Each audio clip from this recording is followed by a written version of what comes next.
겠습니다. 우리 함께 볼 하나님의 말씀은 마태복음 13장 1절부터 23절의 말씀인데요. 우리 봉독하기는 18절부터 23절까지 읽도록 하겠습니다. 마태복음 13장 18절부터 23절까지 서로 교독하도록 하겠습니다. 18절. 그런즉 씨 뿌리는 비유를 들으라.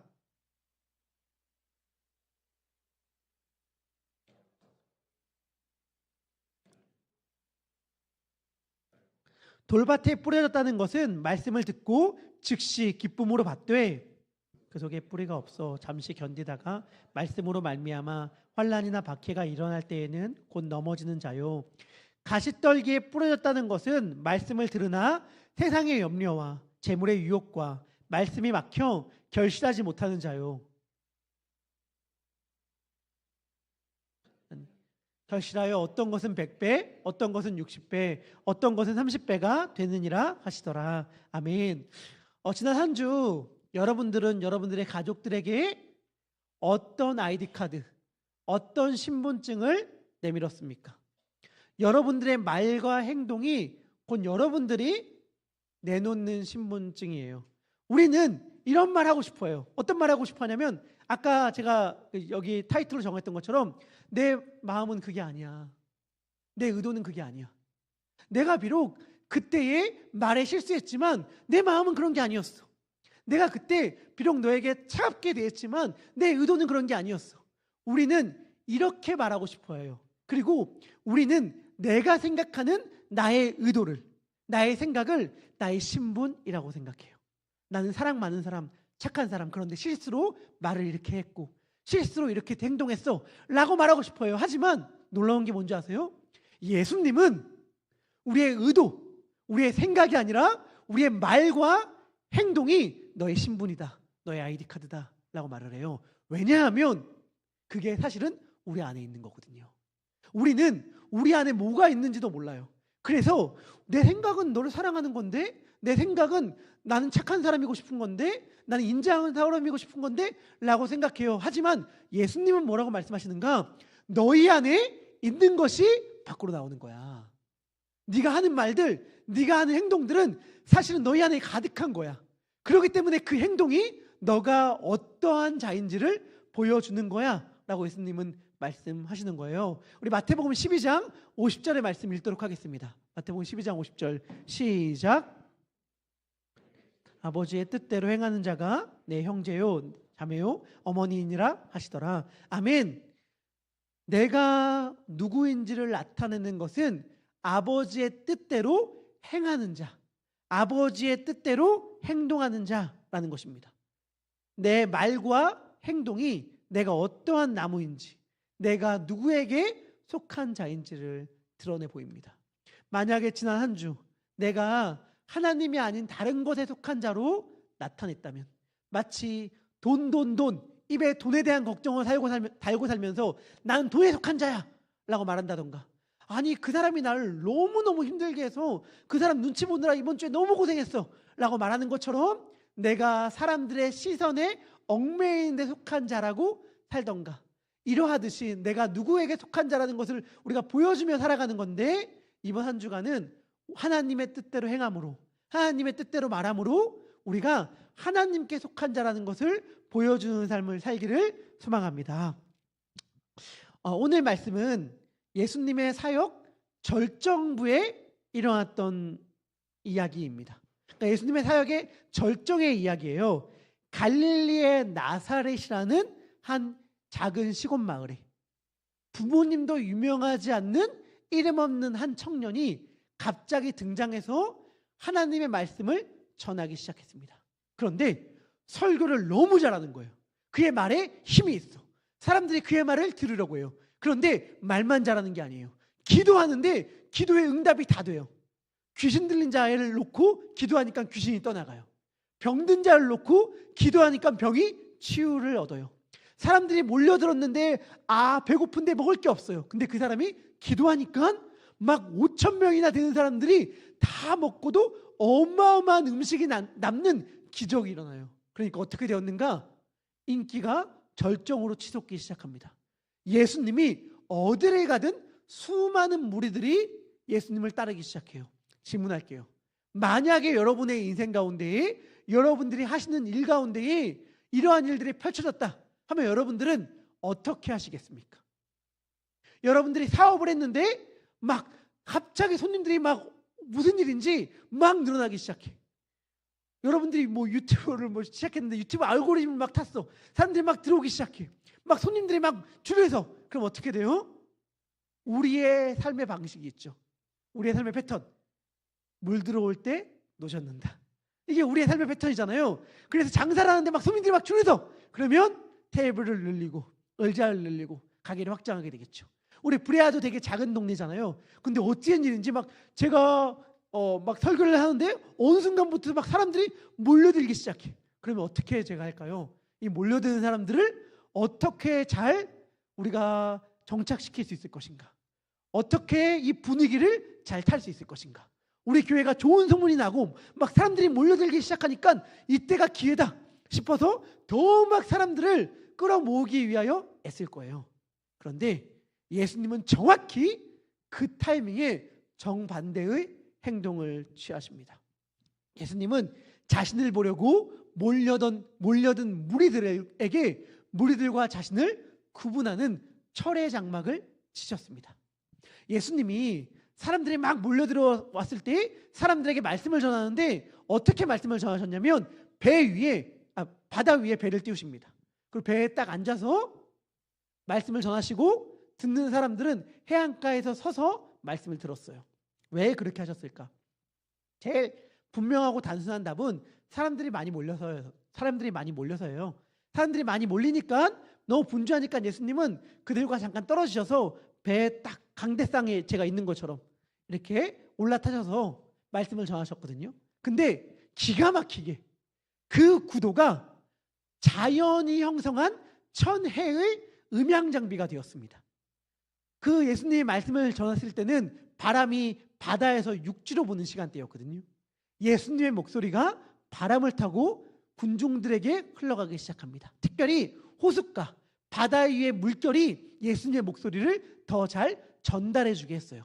여러분들 얼마나 보수적인 신앙인들이 많아요. 그러니까 이들이 궁금한 거야. 뭐가 궁금하냐면 예수님 당시에 마이크도 없었는데 어떻게 수많은 사람들에게 말을 전했을까라고 해서 궁금했는데 바다 위에서 해안가로 이 시간대에 말을 전하니까 마치 그게 에코처럼 되어서 사운드 시스템처럼 되어서 말씀이 잘 전파된다는 것을 과학적으로 실험을 했더라고요. 참 이게 그냥 그냥 전해지는 이야기가 아니라 객관적으로 측정된 결과라는 것을 제가 알게 되었는데 마치 예수님이 이렇게 말씀을 전하는 걸 보니까 예수님은 진짜로 똑똑하시다. 정말 어떻게 자기의 말을 더 잘 전달하기 위해서 이 자리에서 이 구도에서 말씀을 이 시간대에 전하셨을까 감탄하게 되더라고요. 그런데 중요한 건 이거예요. 예수님이 이렇게 말씀을 전하심으로 더 잘 말씀이 전해진 효과는 있었어. 하지만 예수님은 이렇게 자리를 잡으심으로 의도하신 바도 있었을 거예요. 저는 그 의도가 뭐라고 느껴졌는가? 모인 무리와 자신을 구분짓는 거라고 여겨졌습니다. 신기하죠? 말씀을 더 잘 전하기 위하여 예수님이 배에 앉으시고 무리들은 해안가에 서 있었지만 동시에 그것은 예수님과 무리들을 구분짓는 행위이기도 했어요. 예수님은 무리들과 자신 사이에 철로 된 장막을 치신 겁니다. 그걸 어떻게 알 수 있는가? 예수님이 비유로 말씀을 전하셨거든요. 마태복음 13장에는 총 8가지의 천국 비유가 나옵니다. 여러분, 비유가 뭔지 아시죠?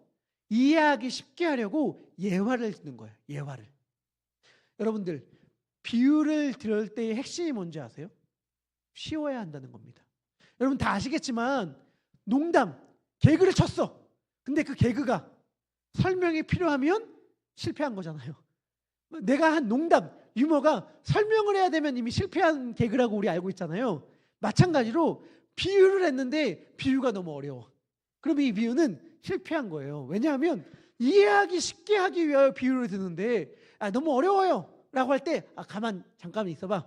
예를 들어볼게 라고 하면서 더 잘 이해하기 이해하기 쉽게 하기 위해 드는 게 비유거든요. 근데 예수님의 비유는 정반대였습니다. 예수님의 비유는 철의 장막이 되어서 외인, 다른 이의 출입을, 다른 이의 이해를 딱 막는데 그 목적이 있었어요. 예수님은 자신의 말을 못 알아듣게 하기 위해서 일부러 비유로 말씀을 하셨습니다. 그래서 예수님의 비유의 핵심은 해석이에요. 왜냐하면 무슨 말인지 못 알아듣게 하는 게 목적이기 때문에 해석이 반드시 필요하거든요. 예수님이 자신의 비유를 다 마친 다음에 이렇게 말씀하셨습니다. 우리 마태복음 13장 9절의 말씀인데요. 우리 같이 읽도록 하겠습니다. 시작. 아멘. 여러분, 이 말이 뭘까요? 나 자세히 설명하기 힘들거든. 그러니까 이해할 사람들만 이해해. 머리 좋은 사람들만 이해해. 2번 설명 안 한다. 한 번 설명할 테니까 알아들을 사람들은 알아듣고 못 알아듣는 사람들은 어쩔 수 없다. 예수님이 이렇게 말씀하시는 걸까요? 아니에요.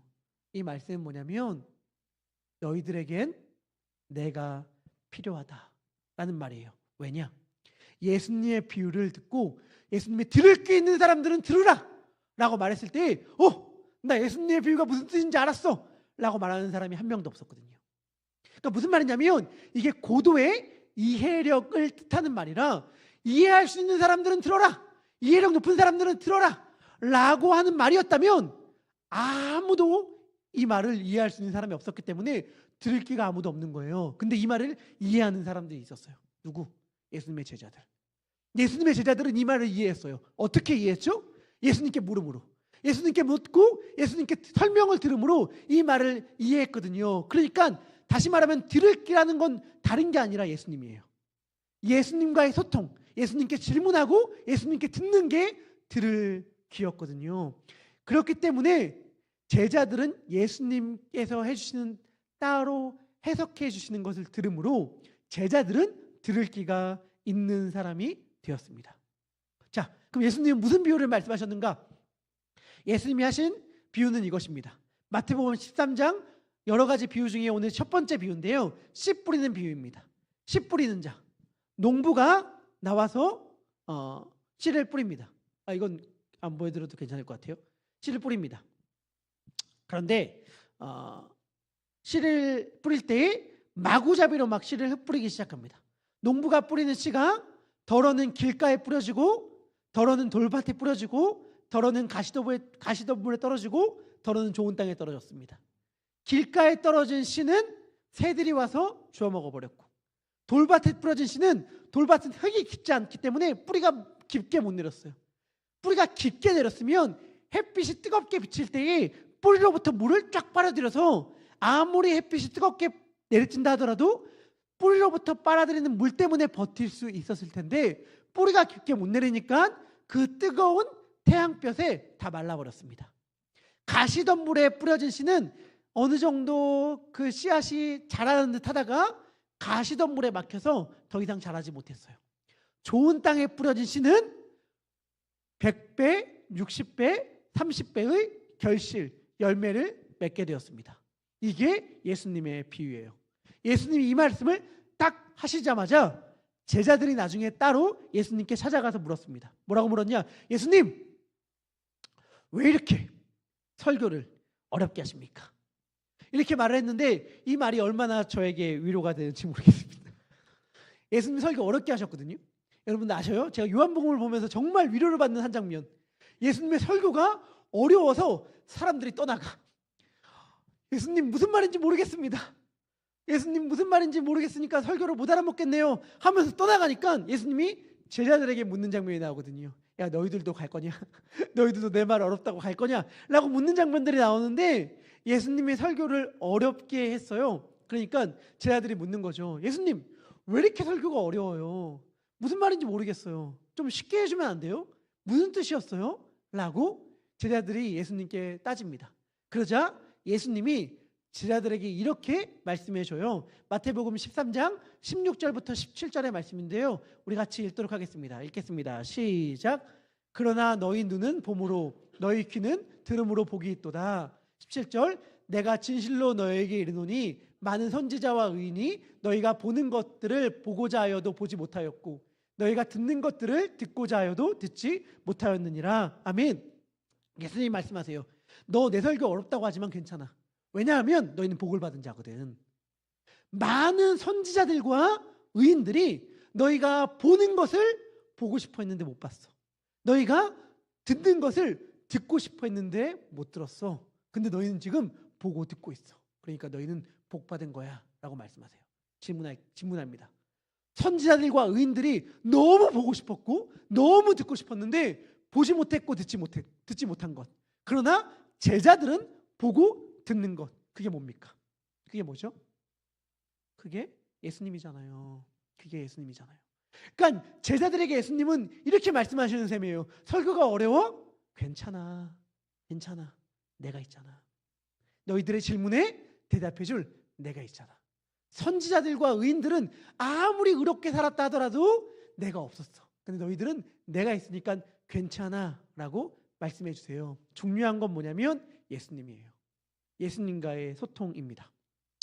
사랑하는 더베델의 성도님들, 제가 설교자로서의 책무를 게을리하겠다는 거 아니에요.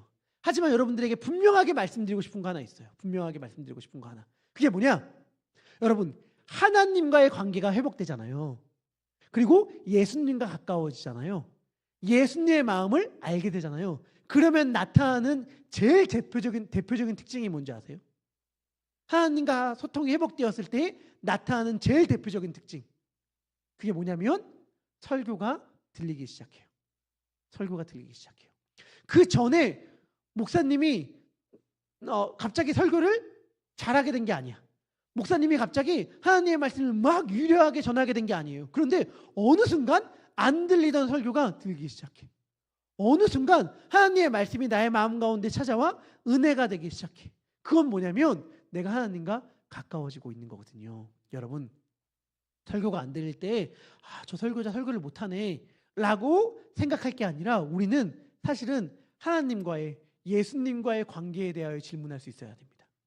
우리가 예수님과 하나님과의 관계가 올바로 되어 있다면 말씀이 들리고 이해가 되기 시작하거든요. 왜냐하면 진짜 지혜는 예수님께 있기 때문입니다.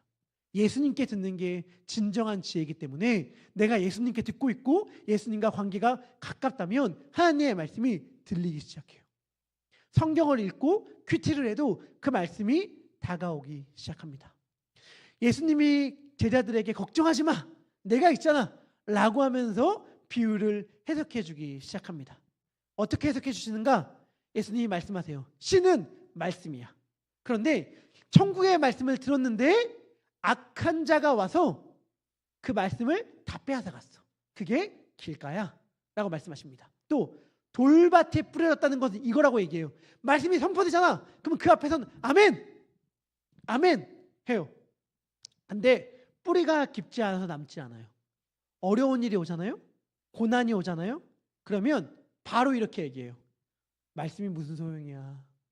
예수 믿어봤자 소용 아무것도 없네. 교회 다녀봤자 아무것도 아니야 라고 이야기하는 것입니다. 말씀을 제대로 듣지 않는 거죠. 그 앞에서 아무리 아멘 아멘 해도요. 제가 아들이 둘 있잖아요. 두 아들이 성격이 완전히 달라요. 완전히. 첫째 아들과 둘째 아들이 다른데 어떻게 다르냐? 첫째 아들은 자존심이 어마어마하게 셉니다. 그래서 자기가 너무 갖고 싶어하는 게 있었어요. 하달라고 막 때렸었는데 그걸 눈앞에 딱 꺼내고 감사합니다 하면 이거 줄게 라고 말하잖아요. 자존심 때문에 감사합니다는 말을 안 하고 그 선물을 포기해요. 되게 신기하죠. 우리 아들이 그렇게 자존심이 있어요. 누굴 닮았는지. 제 자존심 없는 사람으로 유명한데 근데 둘째 아들은요 말이 너무 빨라. 감사합니다 하면이라고 말할 때 이미 땡큐. 야 잘못했지 미안합니다 말하면 이미 쏘리. 말이 너무 빨라. 근데 중요한 건 다 알아요. 이미 마음은 전혀 없어. 말만 있어. 행동을 고칠 조금의 생각도 없어요. 잘못했지? 앞으로는 그러지 마. 네 라고 얘기하는데 내가 뭘 잘못했는지에 대한 인식도 없어. 그냥 엄마 아빠가 말하니까 덜 혼나고 싶어서 그냥 네 바로 대답해요. 네 잘못했습니다. 땡큐. 뭐 얻으려고 바로 얘기해요. 그런데 마음에 뿌리가 남지 않아. 근데 신기한 건 첫째 아들은 그래도요 받기 싫어하잖아요. 그래서 방에 들어가서 한참 동안 시간 보내다가 나와요. 나와서 감사합니다 하고 가져가요. 그 무슨 말이냐면 약간 첫째 아들이 뿌리가 돼 있어. 뿌리가 돼 있어. 우리가 말씀을 들을 때 겉으로 아멘 아멘 하잖아요. 근데 우리가 말씀에 뿌리를 안 내리잖아요. 그럼 그 말씀이 우리 가운데 남는 게 아니에요. 그 돌밭입니다. 그러면 고난이 찾아오면, 어려움이 찾아오면 여지없어요. 여러분, 중요한 건 말씀을 들을 때 아멘 하는 게 아닙니다. 우리가 그 말씀을 얼마나 진지하게 대하는가예요. 하나님의 말씀을 제대로 듣는다는 건 마음에 멍자국이 남는다는 것입니다. 하나님의 말씀을 제대로 듣잖아요. 그러면 아파요. 그런데 남는 거예요. 들을 땐 좋지만 살아내려고 하면 쉽지 않은 게 하나님의 말씀이기 때문에 하나님의 말씀을 듣는다고 하는 것은 사실은 만만치 않은 일입니다. 여하튼간 하나님의 말씀을 들을 때에 겉으로는 쉽게 받아들이는 척하지만 삶에서 조금도 그 말씀을 뿌리내리려고 하지 않는 것, 그게 돌밭이고, 그러한 사람들은 고난, 어려움이 찾아오면 금방 불평과 투정을 하면서 말씀을 떠납니다. 세 번째 밭, 가시덤불. 가시덤불은 말씀을 잘 들었는데 그래서 싹도 나는데 세상의 염려와 재물의 유혹에 막혀서 열매를 맺지 못하는 거예요. 세상의 염려와 재물의 유혹에 막혀서 열매를 맺지 못합니다. 제가 이거를 보면서 깨닫게 되었어요. 여러분, 고난보다 유혹이 신앙에 더 큰 장애물입니다. 고난보다 유혹이 신앙에 더 큰 장애물이에요. 우리는요, 고난이 오면 사실은 기도합니다. 하지만 유혹이 오면 기도에서 멀어져요. 이 유혹을 이기게 해주세요 라고 기도하기도 하지만 왜 유혹이 오면 기도에서 멀어지는가? 기도하면 이 유혹을 이겨야만 할 것 같아서. 근데 유혹은 내면의 목소리잖아요. 고난이 밖에서 내리치는 도끼라면 유혹은 내면의 흰개미거든요. 내면에서 나를 갉아먹어요. 그렇기 때문에 겉으로는 멀쩡해 보일지 모르겠지만, 괜찮아 보일지 모르겠지만 그 유혹으로 인해 서서히 안에서부터 망가지고 부서지는 게 바로 우리들의 신앙이거든요. 가시덤불은 바로 이런 겁니다. 유혹에 넘어지는 신앙 말이죠. 그리고 좋은 땅이 있습니다. 좋은 땅에 씨앗이 뿌려지면 100배, 60배, 30배의 열매를 맺는다. 예수님이 이렇게 말씀하십니다. 여러분, 중요한 것, 예수님의 이 말씀을 가지고 섣부르게 예정론으로 가면 안 됩니다. 저 사람은 죽어도 안 돼, 길가야. 저 사람은 아무리 예배드리고 아무리 몇십 년 동안 교회 나가도 조금 더 변하지 않아. 저 사람은 길까? 저 사람은 안 되는 사람이야. 저 사람 마음밭이 너무 좋아. 처음부터 준비된 사람이었나 봐 라고 하면서 섣부르게 예정론으로 가면 안 돼요. 만약에 처음부터 예수님께서 사람을 구분짓는 게 목적이었다면 씨를 모든 곳에 뿌리지도 않았을 것입니다. 우리 모두가 다 알겠지만, 인정하는 바겠지만, 우리는 다 한때는 길가였고 돌밭이었습니다. 처음부터 좋은 땅이었던 분은 없어요. 누구나 다 길가고 돌밭의 시간이 있었습니다. 그리고 옥토, 좋은 땅이라고 해서 항상 좋은 땅인 것도 아니에요. 우리 다 경험하는 거잖아요. 우리의 신앙생활이 뭐죠? 어제 다르고 오늘 다르잖아요. 지난주에 우리의 마음이 옥토였어. 좋은 밭이었어. 근데 오늘은 한 주 동안 너무 풍파가 많아서 길가야. 아무리 앞에서 많은 얘기를 해도 들리지도 않아. 이 안에 네 가지 밭이 막 날마다 변화무쌍하게 돌아가는 게 바로 우리들의 모습 아닌가요? 단기적으로 봐도 그렇고 1년, 10년을 놓고 봐도 그렇고 이 네 가지 밭이 우리 안에 늘 요동쳐요. 아침엔 은혜였다가 저녁에는 강팍해졌다가, 한때는 말씀이 막 달게 들리는 좋은 땅이었다가, 어느 순간 배우자의 날카로운 말 한마디에, 어느 순간 누군가가 나에게 서운한 말 한마디 하면 바로 마음밭이 돌밭이 되고 가시덤불이 되고, 어떤 나의 형편 한가운데에서 나의 삶 가운데 유혹이 찾아오면 좋은 땅인 것 같다가도 순식간에 가시덤불로 변하는 것이 우리들의 모습이잖아요. 그렇기 때문에 이렇게 말할 수 있을 것 같아요. 신자의 길이라는 것은, 예수님을 믿는다는 것은 길게 보면 길가였던 우리들의 마음이 좋은 땅으로 바뀌는 것이다 라고 말할 수도 있을 것 같습니다. 중요한 것은 그래서 이거예요. 결국에는 우리는 그 길로 가는 것인데 중요한 것은 내가 어떠한 마음밭의 상태냐라는 것보다 지금 나에게 씨가 뿌려지고 있는가라고 하는 것입니다. 예수님께서 이 비유를 말씀하셨을 때 이 비유의 이름을 씨 뿌리는 비유라고 말씀하셨습니다. 씨 뿌리는 비유. 우리의 상황이 어떠하든지 간에 씨가 뿌려진다는 사실이 중요합니다. 예수님의 비유에서 농부는 땅을 가리지 않고 씨를 뿌리십니다. 이 거룩한 농부가 하나님이신데 하나님은 어찌 보면 거룩한 낭비를 하세요. 듣지 않는 사람들에게도 막 이 씨를 뿌려요. 그 모습 자체가 우리들에게 무엇을 알려주냐면 하나님은 가시덤불, 돌밭, 심지어 길가로 보이는 사람들에게도 기대와 소망을 가지고 있다는 것을 우리들에게 알려줘요. 그렇지 않다면 씨를 뿌리지 않으셨겠죠. 하나님은 우리가 볼 때 도무지 구제불능인 것처럼 보이는 길가처럼 보이는 사람에게도 여전히 소망과 기대를 가지시고 씨를 뿌리십니다. 또한 동시에 이 비유를 통해 우리가 알 수 있는 건 무엇인가? 신앙생활이라는 것이 우리가 지금 하고 있는 게 다가 아니라는 겁니다. 제가 정말 목소리쳐 외치고 싶은 게 이거예요.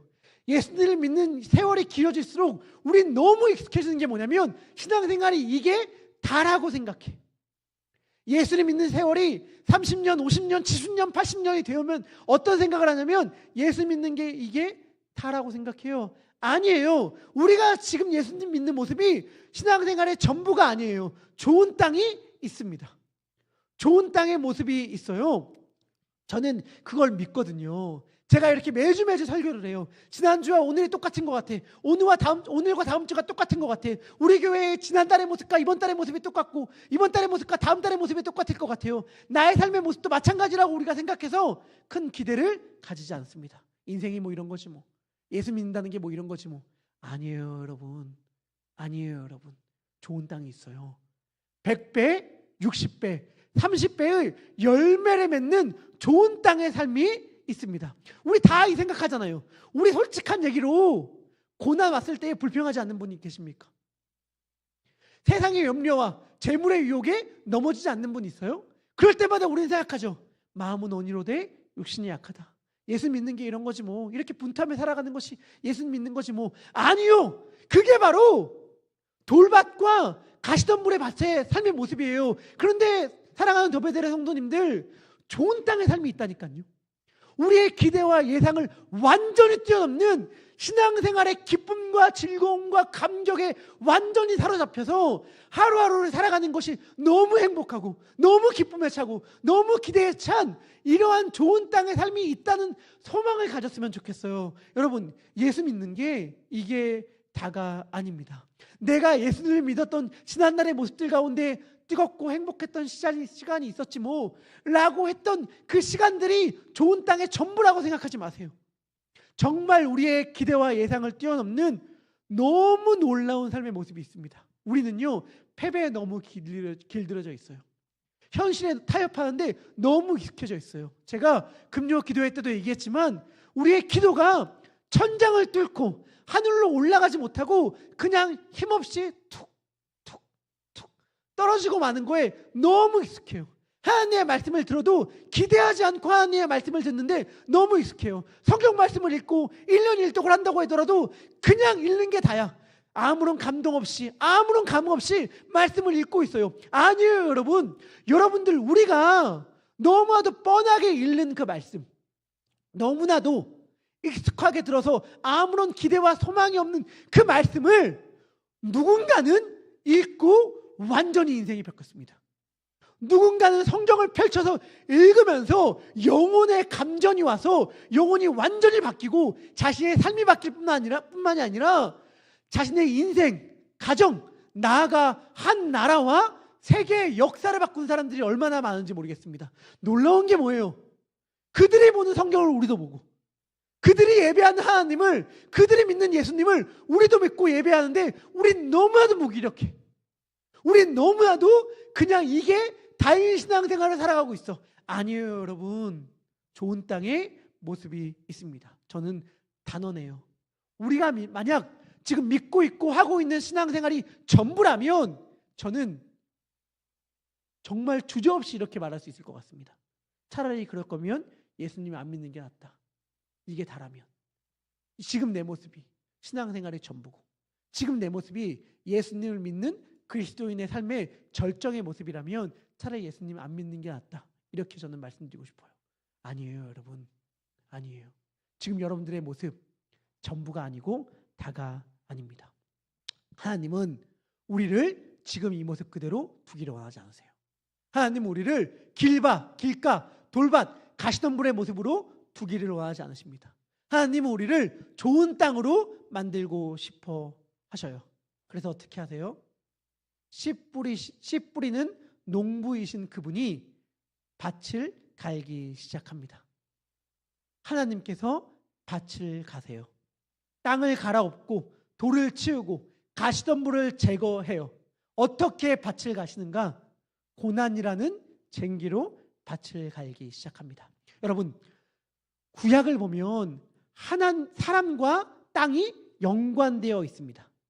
아담이라는 뜻이, 이름의 뜻이 사람이라는 뜻이거든요. 근데 이 아담이라는 말이 어디서 왔냐면 아다마라고 하는 단어에서 왔어요. 아다마는 흙, 땅이라는 뜻입니다. 우리 성경을 읽으면 다들 아시겠지만 사람이 흙으로부터 지어졌잖아요. 그런데 구약을 보면 땅의 상황과 사람의 영적인 상황이 굉장히 밀접하게 연관되어 있습니다. 무슨 말이냐? 구약의 이스라엘의 나라에 영적으로 부흥이 되는 시기, 영적으로 막 살아나는 시기는 막 농사도 잘 돼, 땅도 기름져. 그런데 그 나라가 영적으로 황폐해져 있잖아요. 신앙이 떨어져 있잖아요. 하나님으로부터 멀리 떠나 우상 숭배하잖아요. 땅도 황폐해집니다. 그래서 제일 대표적인 게 언제예요? 사사시대. 사사시대 때 그래서 흉년이 들었다라고 이야기하잖아요. 레위기 26장을 보면 하나님께 이스라엘 백성들이 범죄할 때 하나님이 하늘을 철로, 땅을 롯으로 덮는다고 말해요. 하늘에 해와 비가 내려서 농작물이 잘 못 자라게 하고 땅을 딱딱한 노처럼 만들어서 곡물들이 자라지 못하게 할 거라고 하셨거든요. 인간이 하나님께 죄를 지었을 때 사람과 땅이 굉장히 연관되어져 있습니다. 오늘 비유에서도 그렇죠. 오늘 비유는 사람의 상태를 가리키잖아요. 오늘 비유에 나온 네 가지 밭을 사람의 마음밭이라고 할 수 있을 것입니다. 그런데 길가, 돌밭, 가시덤불과 같은 완고하고 딱딱한 마음의 밭은 농사가 잘 될 수 없잖아요. 그럼 어떻게 해야 되는가? 그 땅을 갈아엎어야죠. 호세아서 10장 12절은 이렇게 이야기합니다. 우리 함께 읽도록 하겠습니다. 읽겠습니다. 시작. 공의를 심고 인애를 거두라. 너희 묵은 땅을 기경하라. 지금이 곧 여호와를 찾을 때니 마침내 여호와께서 오사 공의를 비처럼 너희에게 내리시리라. 아멘. 뭐라고 호세아는 이야기하는가? 공의를 심고 인애를 거둬라. 그런데 그렇게 하기 위해선 너희가 해야 될 게 있다. 뭘 해야 되냐? 묵은 땅, 딱딱한 땅, 메마른 땅, 농사 지내지 않아서 황폐한 그 땅을 갈아엎어라. 기경하라. 농사 지을 수 있도록 뒤집어 엎어라 라고 호세아는 이야기합니다. 그게 뭐냐? 그게 신약 성경, 구약 성경이 이야기하는 마음의 할례예요. 여러분, 할례가 뭔지 아세요? 할례? 할례는 날카로운 칼로 피부를 벗겨내는 것입니다. 그게 할례예요. 할례는 너무 고통스러워서 할례를 한번 받으면 3일 정도는 누워 있어야 했습니다. 근데 하나님은 그 할례를 마음에 행하라고 말씀하십니다. 신약 성경과 구약 성경 다 마음의 할례라는 말이 나와요. 이 할례를 마음에 행해라. 마음의 그 딱딱한 피부를 벗겨내라 라고 하나님이 말씀하십니다. 우리 레위기서 26장 41절의 말씀인데요, 제가 한번 읽어보도록 하겠습니다. 나도 그들에게 대항하여 내가 그들의 원수의 땅으로 끌어갔음을 깨닫고 그 할례받지 아니한 그들의 마음, 딱딱한 마음, 굳은 마음, 완고한 마음이 낮아져서 그들의 죄악의 형벌을 기쁘게 받으면, 이 죄악의 형벌을 기쁘게 받는 고난의 시기가 마음의 할례를 받는 시기입니다. 그런데 이 마음의 할례를 누가 행하는가? 말씀은 그 할례를 하나님이 행한다고 말씀하여 주십니다. 우리 신명기 30장 6절의 말씀인데요, 이 말씀 우리 같이 읽도록 하겠습니다. 시작. 내 하나님 여호와께서 내 마음과 내 자손의 마음에 할례를 베푸사 너로 마음을 다하며 뜻을 다하여 내 하나님 여호와를 사랑하게 하사 너로 생명을 얻게 하게 하실 것이며. 아멘.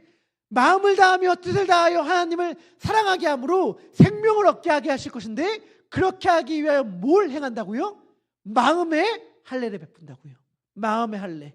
딱딱하고 굳은 마음을 벤다고 말씀하세요. 이 동일한 내용을 에스겔에서는 이렇게 이야기합니다. 내가 그들에게 한 마음을 주고 그 속에 새 영을 주며 어떻게 한대요? 그 몸에서 돌 같은 마음을 제거하고 살처럼 부드러운 마음을 주어 내 율례를 따르며 내 규례를 지켜 행하게 하리니 그들은 내 백성이 되고 나는 그들의 하나님이 되리라. 아멘. 그들이 내 백성이 되게 하기 위하여, 내가 그들의 하나님이 되게 하기 위하여 하나님은 그들의 마음에 할례를 행하십니다. 돌처럼 굳은 그 마음밭을 갈아엎으세요. 그런데 여러분, 마음의 밭을 갈아엎을 때에 딱딱하게 굳은 마음을 예리한 칼로 벗겨낼 때에 어떻게 안 아플 수 있겠습니까? 너무 고통스럽고 너무 아파요. 하지만 반드시 이 일이 필요합니다. 열매를 맺기 위하여 말이죠. 하나님께서는 마음밭이 길가, 돌밭, 가시덤불인 자들에게 고난이라는 쟁기를 들고 가셔서 그 밭을 갈아 엎으십니다. 묵은 땅, 아무도 돌보지 않아 황폐해진 그 땅을 가꾸기 시작하세요. 여러분들의 삶 가운데 지금 어려운 일이 있는 분들이 있죠. 고난이 있는 분들이 있죠. 하나님 저를 사랑하신다면서 어떻게 이러한 일들을 저에게 행하십니까? 라고 질문하시는 분들이 있죠. 지금 여러분들의 마음밭을 하나님이 쟁기로 갈아 엎으시는 중이에요. 마음을 쟁기로 찢고 뒤집어 엎으시니 아픈 게 당연하죠. 힘든 게 당연하죠. 예리한 칼로 베니까 고통스러운 게 당연하죠. 하지만 그 고통이 결국 우리의 마음을 좋은 땅으로 바꾸는 거예요. 우리를 하나님께로 인도하는 내비게이션이 되는 것입니다. 이 고난을, 나에게 찾아온 어려움을 옥토, 좋은 땅으로 가는 길이라고 고백하면서 주님께서 지금 너무 고통스러운 이 시간을 통해서, 너무 아픈 이 과정을 통해서 저를 좋은 땅으로 가꾸어 가고 계신 줄 믿습니다. 하나님께 이 시간을 맡겨 드립니다 라고 고백한다면 우리의 마음은 좋은 땅이 될 것입니다. 아플수록, 고통이 심할수록 예수님이 지금 내 마음밭을 쟁기질하고 계시는구나. 주님, 내 딱딱한 마음이 부드러운 마음이 되게 해주세요. 이 고통이, 이 눈물이, 이 아픔이 제게 허비되는 것이 안 되게 해주세요 라고 기도한다면 주님께서 우리의 마음을 좋은 밭으로 만들어 주실 거예요. 하지만 그때에 뭐야 이게, 예수 믿었더니 소용없네, 힘들기만 하네, 아프기만 하네, 안 하고 말아, 예배 이제 안 나와, 기도 이제 안 해, 기도하고 예배 들었는데 이게 뭐야 라고 말한다면 우리의 마음밭은 돌밭이 되는 것입니다. 똑같은 고난인데 여러분 잘 들으셔야 돼요. 똑같은 고난인데 어떤 고난은 우리의 마음을 좋은 땅으로 만듭니다. 어떠한 고난은 우리의 마음을 돌밭으로 만들어요. 여러분들은 지금 여러분들에게 찾아오는 고난을 돌밭처럼 대하십니까? 아니면 옥토로 가는 길처럼 대하십니까? 반드시 기억하십시오. 부활이라는 좋은 땅에 다다르기 위해선 십자가라는 쟁기가 필요합니다. 우리의 신앙생활이 부활의 기쁨을 누리며 부활처럼 좋은 땅에 다다르는 삶을 살기 위해서는 반드시 십자가라는 쟁기가 필요합니다. 우리가 지금 겪고 있는 고난은 우리를 좋은 땅으로 만들기 위한 하나님의 쟁기질입니다. 우리 그 신실하신 농부이신 하나님을 신뢰하며 우리의 마음밭을 맡겨 드립시다. 우리 그러한 믿음을 가지고 우리 주님의 그 비전을 우리의 소망으로 삼겠다는 마음을 담아 함께 찬양하도록 하겠습니다. 우리가 하나님께 주신 분명한 표대가 있는 줄 압니다. 그 표대를 향하여 주님께서 지금 나아가고 있는 중이에요. 우리를 만들어가고 있는 중이에요. 그런데 그 길을 만들어가기 위하여 우리 계속 지금 갈고 계신 거거든요. 우리의 마음밭을 계속 쟁기질하고 계신 거거든요. 주님, 그 주님을 신뢰하며 표대를 향하여 우리도 나아가겠습니다. 라는 마음을 담아 함께 찬양하도록 하겠습니다.